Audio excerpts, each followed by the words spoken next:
What is going on, you guys? It's your host, Galadon. A little bit late on the upload today, but I was a little bit tied up with my buddy Chief Pat, who was hanging out. We were visiting for the last couple of days. If you saw the tweets or maybe the Instagram posts of the family photos. And so I'm trying to catch up and look for some collab videos in the next days and weeks, and also more and better face cam videos as well. In the meantime, working on trying to get better at this game and trying different decks. And for some reason, this deck is the first deck that's really consistently been working for me, Graveyard Freeze. And I do like the bowler in there, of course. Those three cards really the anchor. And ideally, the freeze spell is being used late in the game as the shocker, the surprise card. You can go Graveyard once the bowler, the other units are there distracting the tower like you see here. And once these archers go down, I decide to drop the freeze spell on the archers and the tombstone. He's forced to drop a bowler in defense, and it works out pretty well. Check out the remaining hit points. Good first push, but the problem, set up for the counter push. Gonna have to try to stop this giant bowler onslaught right here, which is what seems to happen to me time and time again. And I need to learn from my own mistakes, and that is when you overcommit to a big push, sometimes you find yourself stuck against a really strong counter, and this time I do get lucky, almost completely shutting it down. But that is really obviously one of the best ways to win at this game, is to wait for your opponent to make that really big push and then crush him with the counter push. So right here just didn't work out. I was able to stuff the counter push, stop that. He's got a Valkyrie, kind of an unusual unit. You don't see that often, but it does work well against, of course, groups of smaller troops, and reasonably effective against the elite barbarians when you've got another card in combination with it. We're down to about a minute, so we're into double elixir. Just trying to set up another graveyard. This time I drop it early in anticipation of the bowler getting there. He's got the bowler in defense. There is the freeze spell, so he committed to a larger card, a big 5 elixir card to counter the graveyard, and since I was able to freeze that, you can see that was effectively tower down. So now it's just a matter of holding him off. This is really ideally how you want this battle, or how I wanted this battle to unfold. He just didn't have the right counter there on the second graveyard, and in 2 big pushes, we just took the tower out. Again, just stopping the giant, multiple tombstones, drawing the giant over, skeletons helping to take it out. Now we're just trying to run out the clock. You see we threw a defensive graveyard down, 4 bowlers on the screen at the same time, 2 versus 2. We wipe his out, final 10 seconds, and another big win with the Graveyard Freeze deck. So I'm liking this. It's a bit out of the box from what I normally play, because I'm normally going for the cycle style cards, cycle style deck, maybe a bait style deck. So this one kind of fun, kind of different. I still hate Lava Hound, and I know that's a super effective deck, some of the top players using it. I just can't bring myself to try that yet. Now again, this is a challenge deck and not a trophy or ladder deck, as people like to call it, so obviously things work differently at different levels. But to be honest, right now, the part of Clash Royale that I am enjoying the most is the challenges. Now, okay, the Electro Wizard challenge didn't really work out for me, and I'm back to doing grand challenges. Right here, Elite Barb does get 2 shots on the tower, so we've lost about 600 hit points off of that left tower, but this is my opportunity for the counter push. Princess down, hoping the bowler will crush her. Now check out the counter cards that he puts down to the bowler. The Ice Golem way off to the right. The bowler actually pushes him off into the next lane. That works out beautifully. The Princess goes down, the Mega Minion is after my tower, and the Graveyard is going to have to be countered by a Lumberjack, but not before it grinds that tower down to under 900 hit points, and the Lumberjack almost completely gone as well. So there, you've got to admit, just a slight misstep from my opponent, or a bit of luck on my half, to actually shove the Ice Golem away, send him down the other lane, and that bowler helps out. We get a lot of hit points off that tower. Magic 8-Ball on the left, countering another set of Elite Barbs on the river this time. The bowler and again the tombstone working out pretty well. Archers in support. Princess doesn't really get the job done because the bowler crushes her. And now look at the size of this counter push. Time for another graveyard, and this is just about impossible to stop. He doesn't have his Elite Barbs up. He doesn't have a good counter to the graveyard, so the tower falls. The Ice Golem, just not the ideal counter there. He's always going to walk away. from the graveyard and only grab a limited number of the skeletons. Now my turn to try to stop the counter to the counter push. The Hog Rider doesn't get much in there. We're looking okay with about a minute left. Check out his King's Tower, badly damaged. So he's going to have to worry about that, whether I push for the second tower down the right or down after the 3 crown. But again, I'm just mostly focused on defending. We know those elite barbs were coming. The ice golem a little bit far back, so I panic, drop the freeze spell. Now this does work out. The ice golem would have been great if he had just been a couple of spaces further up.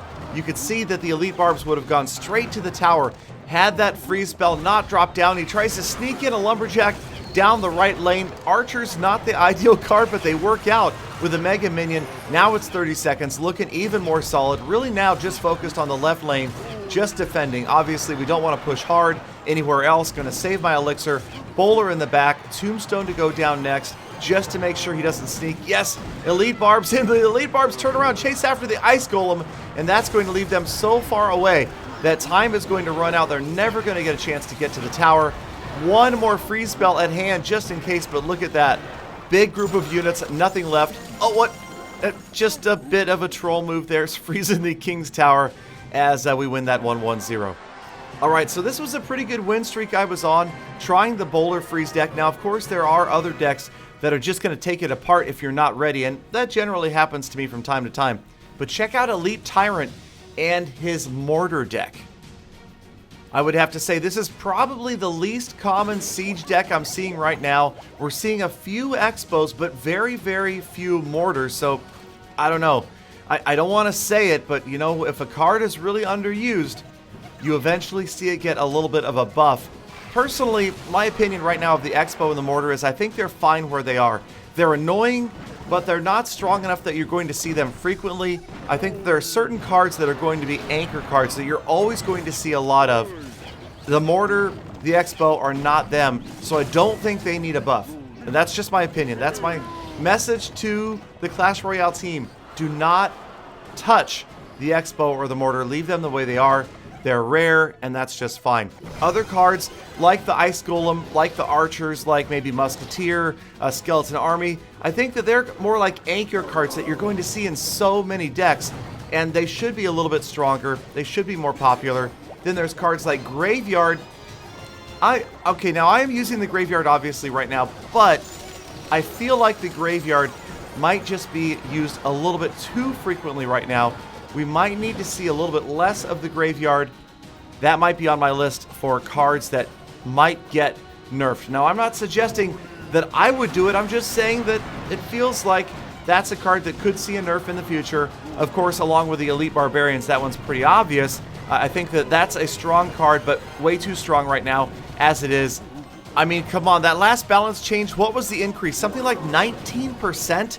You almost knew that they were going to be overpowered just when you saw those numbers.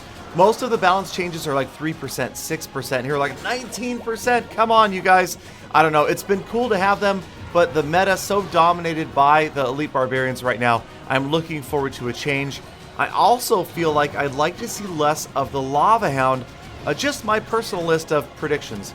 If I had to say cards that are going to get toned down just a tad, Elite Barbs, Graveyard, and Lava Hound right at the top. If I had to guess on number 4, I'd probably say, even though it's one of my favorite cards right now, the Furnace. I feel like we're seeing way too much Furnace play. It is a lot of fun, but I just feel like it's going to be toned down a little bit as well. So here goes another Graveyard. He counters with the Skeleton Army, which, if you don't have a Zap spell up, is pretty much going to nullify your Graveyard. So we haven't made a lot of progress, but we do still have the tower down to just about 1,000 hit points. And so rather than big pushes this time, it's more like chip damage with just a few skeletons each time. Alright, so we're going to go into overtime, and I have to tell you guys, as this lightning spell comes out, just the combination of lightning and mortar, now I try not to take things personally. You guys know that if you've seen me on streams, you know what I talk about philosophically. But sometimes mortars and expos get to me. Here, good freeze spell. Skeleton Army is going to be too late. We're going to grind that tower down, and that is just about going to be it. The Ice Golem and the Bowler through the mortar takes out the tower, and we just barely grab the 1-0 win. So when it comes to fundamentals with the Graveyard Freeze deck, I feel like there's a couple. First of all, you want to drop that Graveyard. Well, there's several things to it, actually, and it's tough for me to keep track of all of them, but it's one of those things, do what I say, not what I do. So you drop the Graveyard when you know his main counters to the Graveyard are out of cycle, when you know that maybe he's low on elixir, and when also you have a unit that is distracting the tower's fire, and when you have counters up like the Zap spell or a Fireball or something that can get in there and hard counter the counters to the Graveyard spell. Now again, that is so much easier for me to say than to do, and really it comes down to the whole Monday morning quarterback thing. It's so much easier to win every game if you play Monday morning quarterback and talk about the battle afterwards. Now add the lightning spell to the cards that need to get nerfed, but really, it's more of a personal preference. It's one of the cards that really annoys me. The lightning spell and the rocket, of course, that direct damage just drives me crazy when an opponent is grinding your tower down with mostly that. Now that was a great zap spell from the boss right there. He grabbed that bowler that otherwise would have done all sorts of damage because it was behind that ice golem. So the simple zap spell stops the bowler from grinding down that tower, and we're actually a little bit behind right now. Right now, we behind. I'm a big behind. We got to try to catch up. Sorry about that. All right, so we're trying to catch up. We see that we've got a lot of damage off our left tower. Not much of a push here because the units that are moving forward are pretty badly damaged. In fact, they're all going to get crushed by the bowler's rock. So we're down to 90 seconds. Haven't really had to use the Graveyard Freeze yet. And again, when I can, I'm saving that for late in the battle. Check out the Ice Golem right there. Turns the Golem around. The Golem never gets a shot on the tower. And I was pretty proud of that counter right there. The Ice Golem and the Mega Minion wiping out his Mega Minion and his Bowler. And now, okay, see, that was what I said. Don't do as I do, do as I say. Graveyard all by itself. Freeze spell is not going to do a great deal because now, of course, the skeletons from the Graveyard get distracted on the Giant, which was really ideal right there for him. He prevents almost any damage off his tower, and now he's got a big counter push because his units are healthy as they cross the bridge. But great splash damage from my own bowler is going to help out right there. Another lightning spell, taking that tower down several hundred more hit points. But the good news is that's about all he's getting right here. That is it. The tower was focused on the Mega Minion. The Graveyard goes down.